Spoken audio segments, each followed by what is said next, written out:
This is actually a pretty good fit. Probably as good of a fit as you can get. But let's see what happens if we go to h equals 0.5. Let's see what happens if we go to h equals 0.5. So this is example 3. All right. So example 3. So h equals 0.5 means you have 1, 1.5, 2, 2.5, and so on. You have 18 iterations.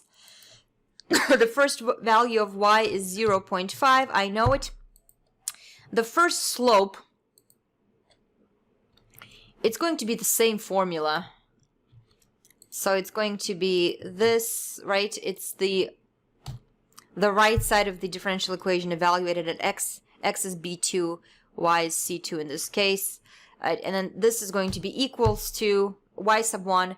It's going to be y sub 0 plus h, which is 0.5 in this case, times the derivative evaluated at the previous step, okay? So I'm going to go here. I'm going to go here. All right. And then while I'm here, let's calculate the errors.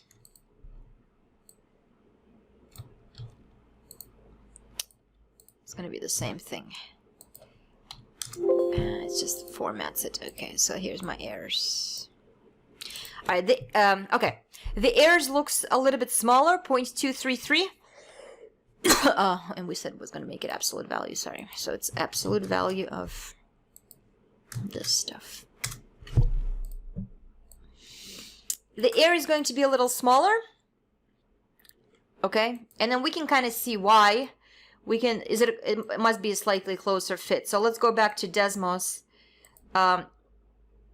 This is my curve, right? By the way, if you click plus sign and table, you can input a table into Desmos. So this is my curve. These are my estimation values. Now there's 18 of them using 0.5 for h, and then here they are. It does look, does it look a lot closer? It looks closer, right? It looks closer, but just by a bit. Where it does a better job estimating is where the function turns here, right? Because if you look here, your gaps are bigger than here. All right. Okay, so that's with h equals 0.5. All right, so let's state our results in a PowerPoint. Okay, here's the true solution. Here's the here's my estimated solution rate, and then here's if I plot it, and the error is 0.23, so it's smaller. All right, you might be thinking, wow, Euler, you came up with a method that basically, I mean, these calculations literally took like 1/10 of a second.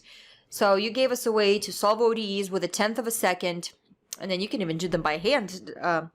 But what an accurate method. Well, here's the trouble with this.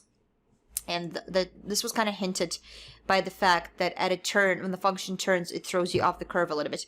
When you have a function that's more volatile than this, because this function is, I mean, this after 1, it kind of almost looks like a straight line. You can have a function that's a lot more volatile.